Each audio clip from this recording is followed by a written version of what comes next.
Juana Manso nació en el año 1819 en el barrio porteño de Montserrat. Desde pequeña se distinguió tanto por su inteligencia como por el rechazo a los métodos convencionales de enseñanza. De familia unitaria, en el año 1839 debió exiliarse en Montevideo. Allí fundó en su propia casa el Ateneo de Señoritas y participó de los salones literarios a los que asistían Esteban Echeverría, Juan María Gutiérrez y José Mármol, entre otros exiliados.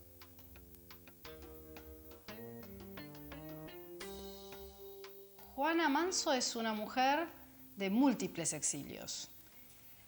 El primer exilio es el familiar, digamos así, el que acontece inmediatamente después del asesinato de Massa, el famoso asesinato sobre lo cual hay mucha historia escrita.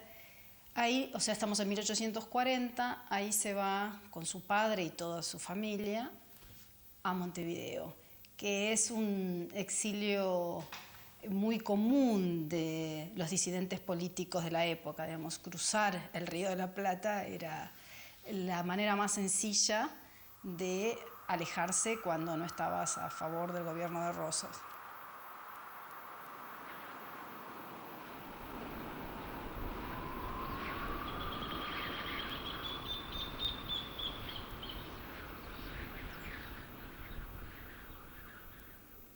Son solo 3 y parecen inseparables.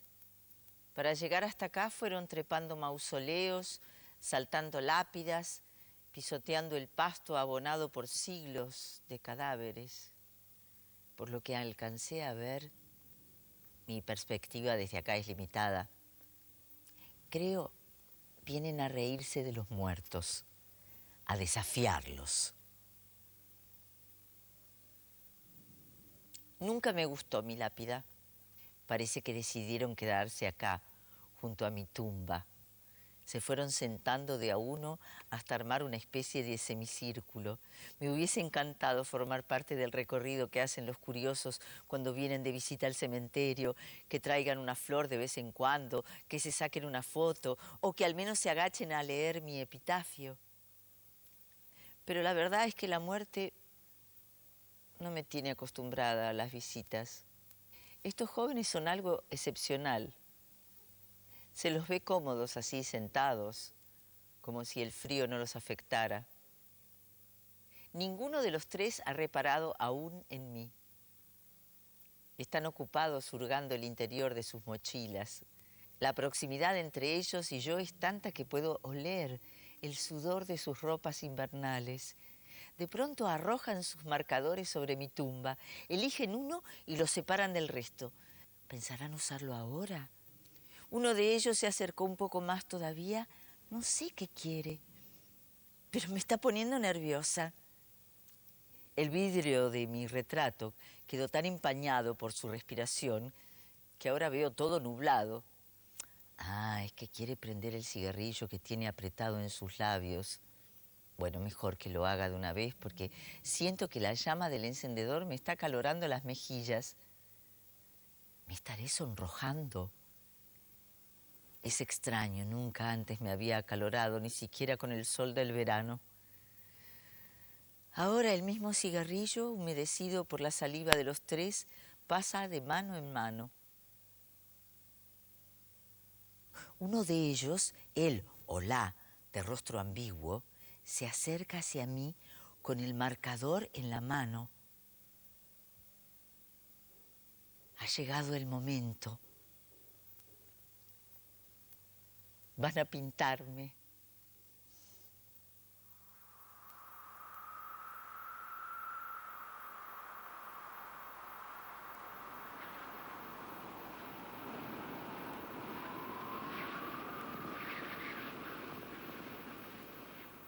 Hay textos de ella donde se nota que fue muy sensible al desarraigo aún desde edad muy temprana. Ya es sensible durante este primer desapego de la Argentina. Pero después, por el pacto entre Rosas y Oribe, tampoco se pueden quedar en la banda oriental.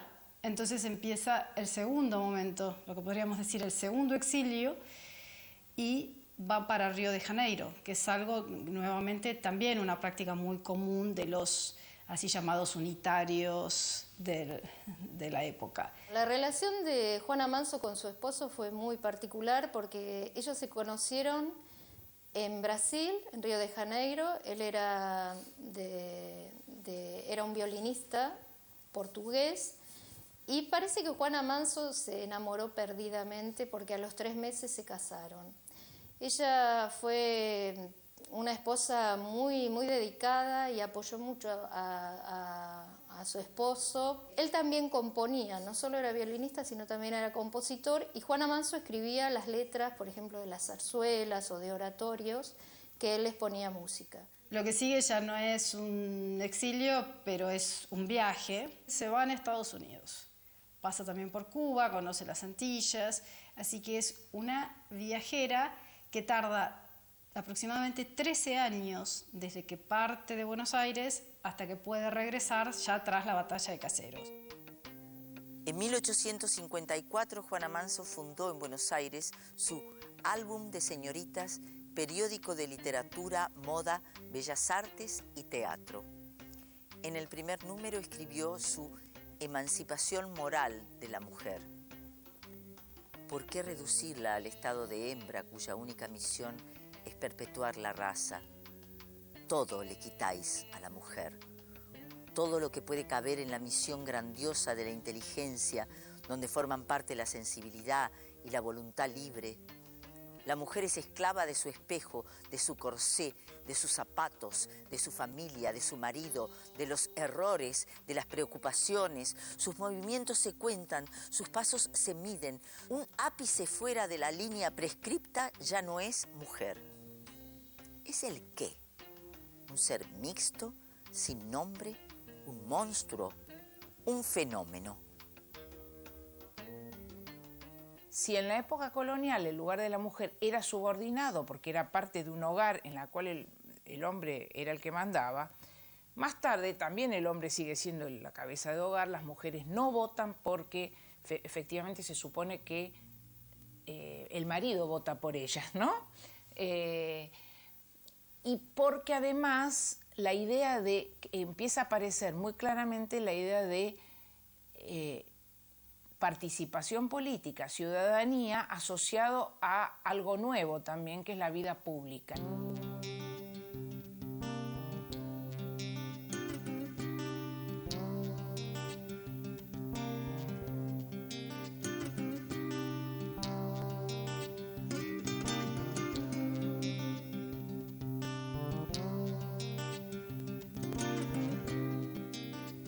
Precisamente como las mujeres tenían en este esquema republicano, ¿no?, de la República, un lugar asignado, que era el lugar de lo privado, pero no de lo privado íntimo, sino de lo privado en función de una actividad pública, que era la formación de sus hijos.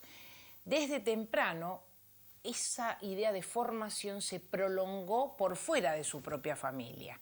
Y las mujeres muy rápidamente tomaron ese papel de decir, bueno, nosotros somos vamos a educar, así como educamos a nuestros hijos, podemos ser maestras de otros hijos o empezar a actuar en el terreno de la educación. Ahí el límite entre lo privado y lo público es bastante lábil y muy, muy astutamente mujeres como Juana Manso entendieron que ese era un campo ideal de actuación porque estaba legitimado ideológicamente por el planteo republicano y al ser un ámbito de enorme incidencia política y pública.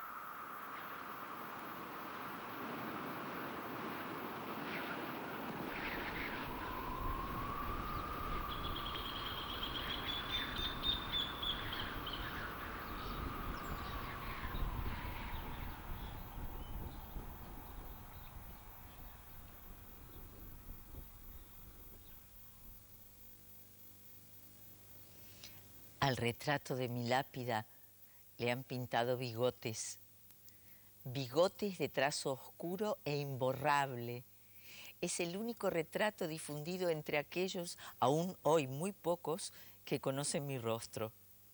En mi época, una mujer sin dinero no podía aspirar a más de 1 o 2 fotografías en toda su vida.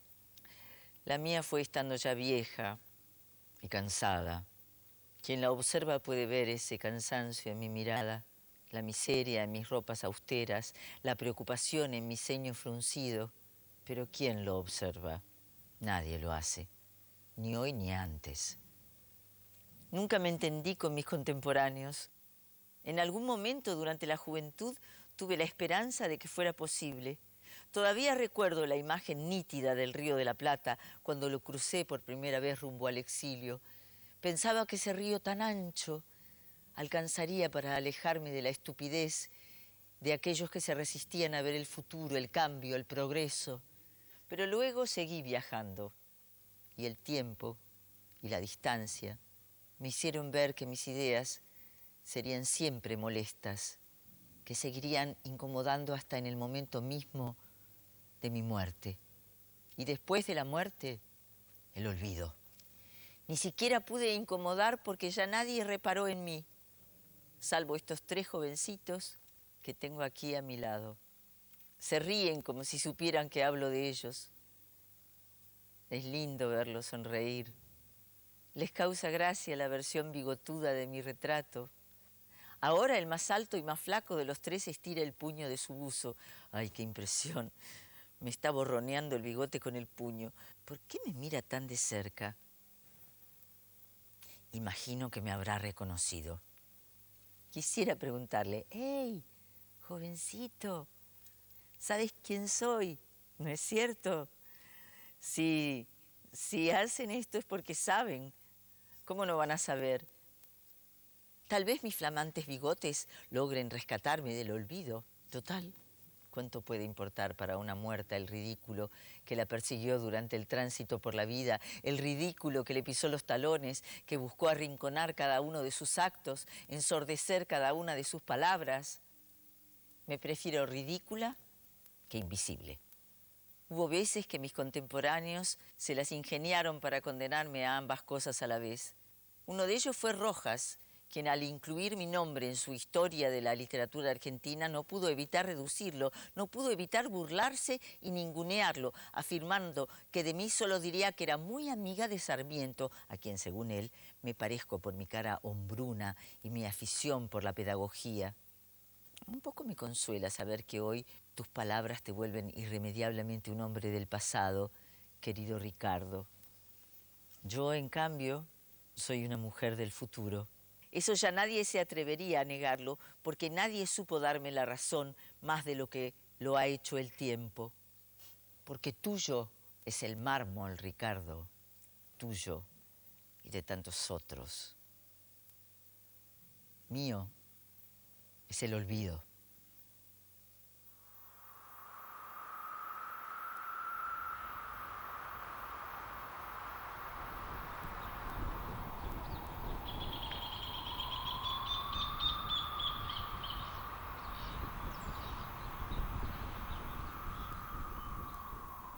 De Juana Manso, luego de Noroña, por su apellido conyugal, solo diré que fue muy amiga de Sarmiento, a quien se parecía por su cara hombruna y por sus aficiones pedagógicas.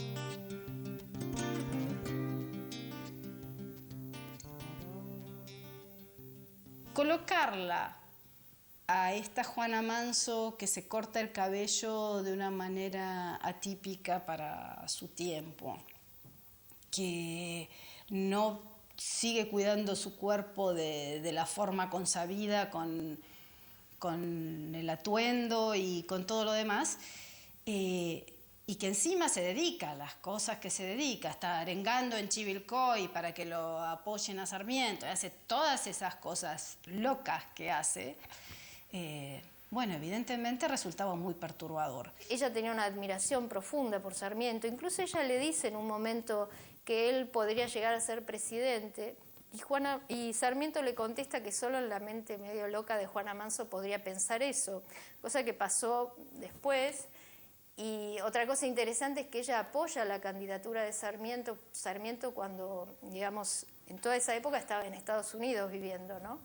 Y Juana Manso es una de las personas con las que se comunica, le va avisando a Sarmiento, le va contando la situación del país, y ella promueve prácticamente la candidatura de Sarmiento. Después yo también a mí siempre me pregunto por qué Sarmiento no estuvo cuando falleció Juana Manso. Es como que en la última etapa de la vida, Juana Manso muere en 1875, ahí se pierde el contacto por lo menos no hay, y por ejemplo tampoco está en el momento de sus ¿cómo se dice? El velorio o cuando se despiden los restos. Creo que lo que pasó con Juana Manso es que era la más difícil de ser aceptada porque era la más disidente. No en vano terminó en el así llamado cementerio de disidentes, el cementerio británico, porque se había convertido al protestantismo y no la aceptaron en los cementerios considerados católicos de nuestra ciudad. Juana Manso vivió ajena a todo tipo de reconocimiento. De hecho, cultivó varios enemigos entre hombres y mujeres. Aún así, nunca claudicó en su lucha. Mantuvo siempre una coherencia absoluta entre su prédica y sus actos, llegando incluso a volverse temeraria a la hora de defender sus ideas. Tiene algunas situaciones muy violentas donde apedrean. Ella, por ejemplo, está por dar una conferencia en el mismo pueblo del Chivilcoy que ella había llevado para fundar una biblioteca. Cuando vuelve en el segundo viaje, apedrean el lugar donde la va a dar y no la puede dar. Iba a hacer una lectura de una obra de teatro que escribió sobre rosas. Esa obra se perdió. En muchos momentos tiene que sufrir ese tipo de humillaciones y ella se siente desolada, definitivamente desolada. De ahí que, entre otras cosas, las relaciones que establece con sus alumnas, porque era maestra de niñas y de señoritas, sean tan importantes. Eso cubre un espacio afectivo para una mujer que había padecido más de una forma de abandono, empezando por el abandono del marido, estas exclusiones en los círculos literarios, que de algún modo recompone por sus relaciones con los Estados Unidos, o sea, por otros circuitos. Es maltratada aquí, pero es bien tratada, por ejemplo, por Mary Mann. Entonces, con esas redes pueden sobrevivir algunas de sus obras, ¿no? Ella tenía una profunda convicción religiosa, ¿no?, vinculada al protestantismo. Y bueno, eso es muy mal visto. Entonces, cuando ella está muy enferma, ya casi en el lecho de muerte, los dos cementerios que habían acá eran católicos, entonces le decían que para que pudiera ser enterrada en el cementerio católico tenía que retractarse de su fe. Y por supuesto Juana Manso no lo hace, y entonces está casi 2 días su cuerpo, que no lo podían enterrar, hasta que es enterrada en el cementerio británico. En una de las cartas que Juana Manso envía a Sarmiento dice: «Solo enmudeceré para combatir la injusticia cuando deje de existir o la fuerza me lo vede. Hoy podemos decir que a lo largo de toda su vida ha tenido fuerza para luchar y que su voz sigue viva porque sus palabras aún están vigentes».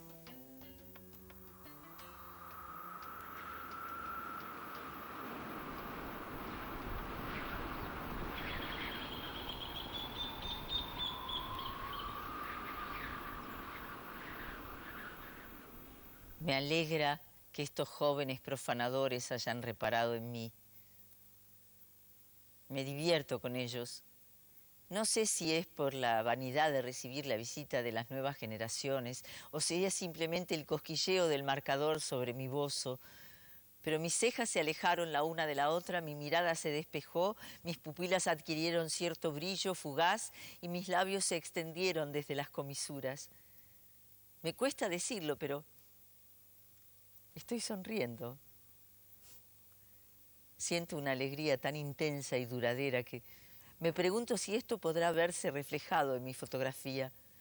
Puede sonar disparatado, pero creo que mi fotografía de hace más de un siglo se está transformando. Siento que desde ahora pasará a ser el retrato de una mujer bigotuda que sonríe.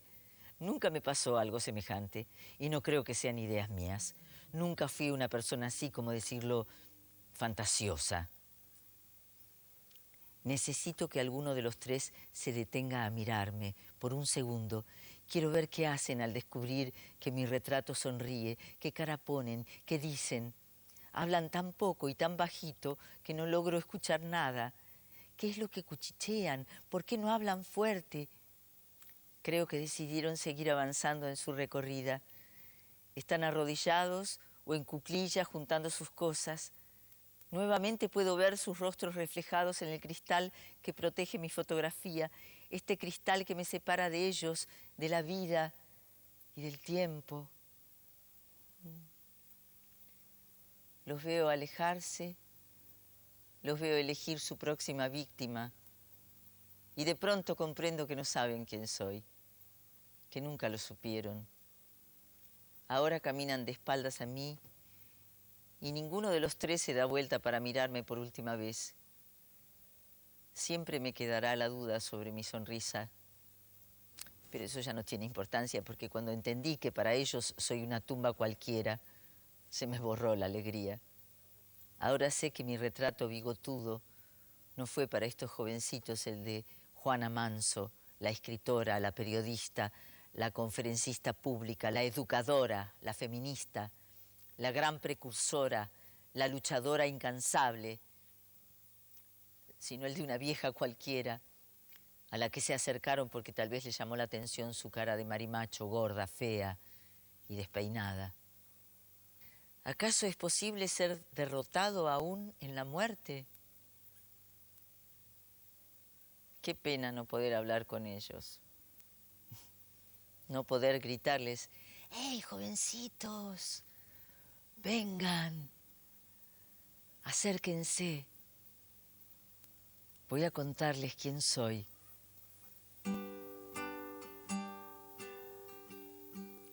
Bailo como las doctoras en el río, como las garzas, los jilgueros, juego con el ritmo de los ocultos, danzo cuando la lluvia moja los arbustos.